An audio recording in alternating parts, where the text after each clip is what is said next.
It was the kind of party you hear about for weeks, but only a few get invited to. The compound was filled with luxury cars, G-Wagon, Ferraris, Bentleys, all lined up like soldiers waiting for orders. Inside the house, champagne flowed like water. Top celebrities, politicians' children, influencers, and even foreign investors danced and laughed like they had no worries in life. At the center of it all was David Owolabi, the man of the hour. He was turning 28, but not just that. He had just closed a $500 million tech deal with a Dubai-based company. It was the biggest deal in the Nigerian tech world that year. The media called him the golden boy of Lagos. Some even compared him to Elon Musk. David stood at the balcony, sipping his 1961 Dom Perignon, dressed in gold Versace suits and Italian loafers. His wristwatch alone could buy 3 houses in Naija, Lagos. He raised his glass and shouted, "I made it, and I made it without God." The crowd cheered like he had given them free money. But one man in the corner, his old secondary school friend Chuka, just shook his head quietly and walked out of the party. He had heard that sentence too many times. "I don't need God." David's phone used to ring non-stop. Every hour there were calls, clients, investors, girls, radio presenters, bloggers, and even pastors trying to book appointments. But now, his phone was silent. The few of who still messaged him said things like, "Bro, sorry to hear, oh. Just take heart." The worst part, even his trusted lawyer and financial manager were no longer answering his calls. His driver left. His chef packed his bags and vanished. The nurses he hired with crazy salaries started missing work without reason. The mansion became cold, empty, and lonely. David tried to sit up one morning, but his hands shook like leaves in harmattan. He fell to the ground and cried. For the first time in years, he whispered something that shocked even him. "God, I need you." David was not born rich. In fact, he grew up in a face me, I face you house in Bariga. His father was a struggling civil servant, and his mother, she sold puff-puff and zobo in front of their house. But David was different from the beginning. He had this fire in his eyes. He always wanted more. In secondary school, while others were copying homework, David was learning how to repair phones. By SS2, he had started his own small phone repair business under a big umbrella beside his mother's stand. By the time he was writing WAEC, he already had 3 apprentices and was saving for his first brand new laptop. He didn't go to university immediately. He said he didn't need it. While others were wasting 4 years, "I will be making money," he told Chuka, who was going to study computer science at Unilag. David worked like a man possessed. He taught himself coding, website design, and app development through free YouTube videos and online courses. He slept just 3 hours a day. Soon, he stopped going to church. "Church for what now? That one no dey put food for my table," he will always say. By age 23, he launched his first app, SwiftCart, a logistics solution that connected delivery riders with online sellers. It went viral during the lockdown, and investors began to notice him. From there, the money started rolling in naira, dollars, pounds, even crypto. He moved from Bariga to Lekki, from Okada to G-Wagon, from Mama Put to sushi. And with the money came arrogance. David's mother tried to remind him. She would call and say, "Dave, don't forget to thank God." He would laugh and reply, "Mommy, this God thing needs to end with your generation. Me and my generation knows what we want. At least you see, I'm good without him." But his mom will say, "I will not stop praying for you." He stopped picking calls from his former pastor. He deleted Bible apps from his phone. When his mother invited him for their end of year Thanksgiving, he refused. Why should I be thanking a God that did not help me? Everything I have is my own sweat and hard work. Don't worry, mommy.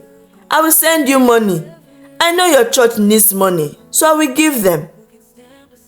Soon he began to sponsor podcasts that preach self over spirituality. He started writing books titled How to Be Your Own God and Faith is a Scam. His followers online increased. Some saw him as a role model. Others quietly prayed for him. David thought he had found heaven on earth, but heaven never kept silent forever. Soon he started with a cough. Just a small cough one morning. David ignored it. Then fever came. He called his doctor. They said it was malaria. He took treatment and continued his work. But the cough didn't go. It became worse. Then came the headaches.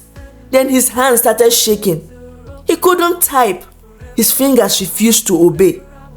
He went to the best hospital in Lagos. He ran tests. The results shocked everyone. You have a rare neurological disorder, the doctor said. What does that mean? David asked. It means your brain is attacking your body.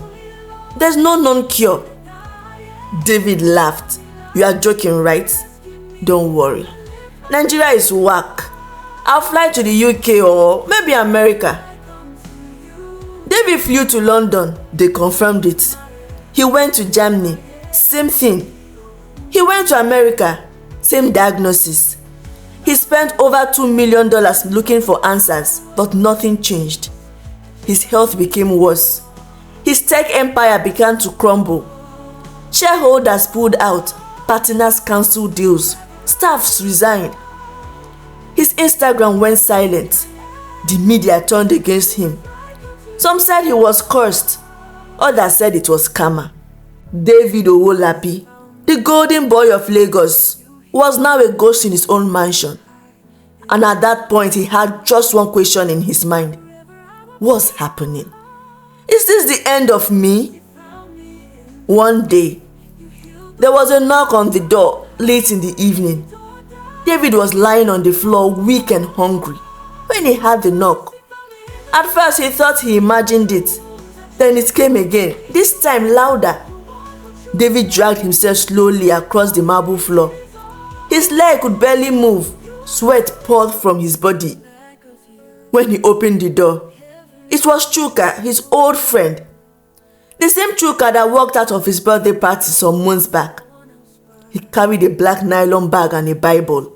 Guy, you dey like this? How are you? David couldn't talk. He just broke down crying. Chuka entered, helped him up, gave him food and cleaned the house. He didn't judge him. Chuka didn't preach.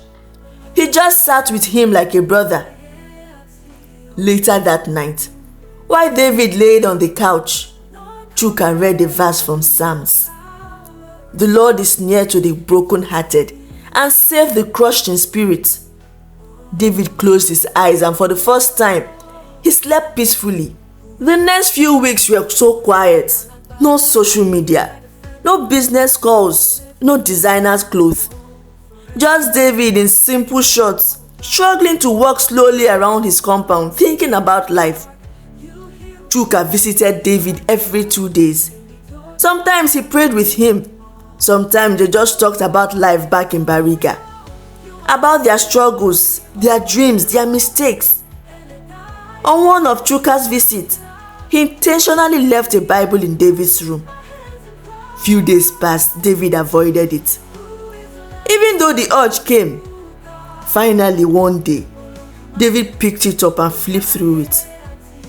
At first, it felt like he was reading fairy tales, but soon, something began to shift in his heart. He came across a verse in Ecclesiastes, vanity upon vanity. All is vanity. He read it again and again. Then he whispered to himself, so all this money, this fame, this noise is nothing. Tears dropped from his eyes. He remembered how he mocked God, how he laughed at church, how he called faith his scam. And now the only thing holding him together was the same God he once rejected. One morning, David told Chuka to please call his mother. He couldn't do it because of his shaky hands. "Mommy," David's voice shook. "Hi, Dave. In my dream last night, I saw you called me exactly at this time," his mother said. David wept. "I'm sorry, Mom. Please, pray for me." "My son, God has been waiting for you. He never gave up on you, and I never stopped praying." His mother prayed with him on phone.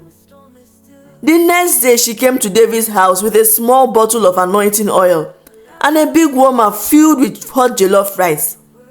She sat beside David, held his hands, and prayed like a woman fighting for her child's life. David cried like a baby. That night, he felt something. It was peace, a kind of peace that he could not even explain. David was not healed.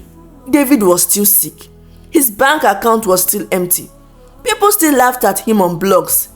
Headlines still read things like, "From billionaire to beggar." What happened to David Owolabi? But David didn't care anymore. He started journaling, writing down his thoughts, praying in his own way, talking to God like a friend. And every day, something strange happened. He got a little stronger. He could walk better. He could hold spoon slightly and eat by himself. Soon David started smiling again. He began to dream again, but this time his dream was different. Not of billions, not of yachts and gold chains, but of purpose, of helping young people like him who had lost their way in the noise of the world. One early morning, David sat in front of his Bible and he wrote down 3 words: "I surrender my life to you, Lord." David smiled. He stood up slowly, walked to the balcony with his walking stick, looked at the rising sun. He didn't know what tomorrow held. He didn't know if he would fully recover or get himself back. But one thing was sure. The version of David was no longer the boy who thought riches were enough. This was a man who had been broken and trying to be built by grace. David sat on his bed one morning staring at one of his laptops. He opened a blank document and started typing. "My journey from riches to brokenness and back to life." He wasn't sure where he was going with the story, but the words flowed like streams of living waters. He wrote for hours, and he didn't even know how he did, but he couldn't just stop. At that point, he knew the Holy Spirit has taken over and given strength to his hands.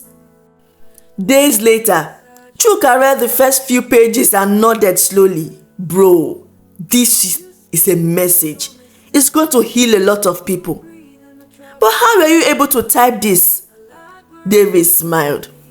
And he said something. Psalms 144 verse 1. "He has trained my hands to war and my fingers to fight." 2 months later, Chuka invited David to a youth seminar in Ikeja. The theme was success without regret. At first, David refused. "Bro, I'm not a pastor." But Chuka replied, "You don't need to be. Just tell your story." The hall was packed with over 300 young people. Some were tech bros, some were students. Others came out of curiosity. They had heard about the fallen billionaire. David walked slowly to the mic, aided by his walking stick. In a simple black shirt and jeans. No chains, no Rolex, no expensive accessory. He cleared his throat and said, "My name is David Owolabi, and I once said I didn't need God." The hall went silent. For the next 45 minutes, he shared his story with tears, humor, and honesty. By the time he finished, people were standing. Some clapped, some cried. After that event, David started receiving invitations to speak. Not at business events, But at youth conferences, rehabilitation centers, secondary schools, and even prisons, he didn't charge a dime. He didn't dress to impress. He just showed up and said the truth. A radio host invited him for an interview. The title was "When Money Wasn't Enough." The episode went viral. Messages flooded his inbox. David replied to as many as he could. Soon he started a foundation, the David Owolabi Foundation, helping youths find meaning and money through Christ. He wasn't rich again, but he was full. His bank account wasn't fat, but his heart was alive. One night around 2:43 a.m., David woke up soaked in sweat. He tried to sit up and realized the weakness of his body was gone. He stood up slowly. There was no shaking. He walked to the bathroom, no limping. There was no need for his walking sticks. He looked in the mirror and whispered, "Is this me?" Tears rolled down his face. He fell on his knees and began to worship. "God, you healed me." With his healing came clarity. Soon David began receiving calls again, this time from people who didn't want his name but his mind. A foreign tech company wanted him as an advisor. A faith-based financial platform asked him to co-host a show. A publisher offered a book deal worth more than he ever made in a month. Doors began to open. But David was different now. He no longer chased money. Money followed him. He invested wisely. He started a mentorship program. And on one quiet Sunday, while sitting outside with Chuka, David said, "God gave me a second chance. And this time, I won't lose it chasing shadows." Everywhere David went, radio stations, schools, conferences, churches, he repeated one line: "Seek ye first the kingdom of God, and all these things you want shall be added unto you." People listened, not because he quoted the scripture, but because he lived it. He didn't preach from the pulpit, he preached from his scars. He didn't show off gold, he showed off growth. And it was growth through Christ Jesus. The man who once shouted, "I don't need God," was now the same man who whispered with conviction, "Without God, I was empty. I was dying inside. But with him, even with nothing, I found everything." Years later, David launched a program called Reach, Real Influence, Character and Honor. He taught young people how to succeed without selling their souls. He trained them not just in business but in balance. And when journalists asked, "What's your biggest lesson?" David replied, "That success without God is a mirage. I lost everything to find one thing that mattered. Until my last breath, I, David Owolabi, will never stop saying, seek ye first the kingdom of God."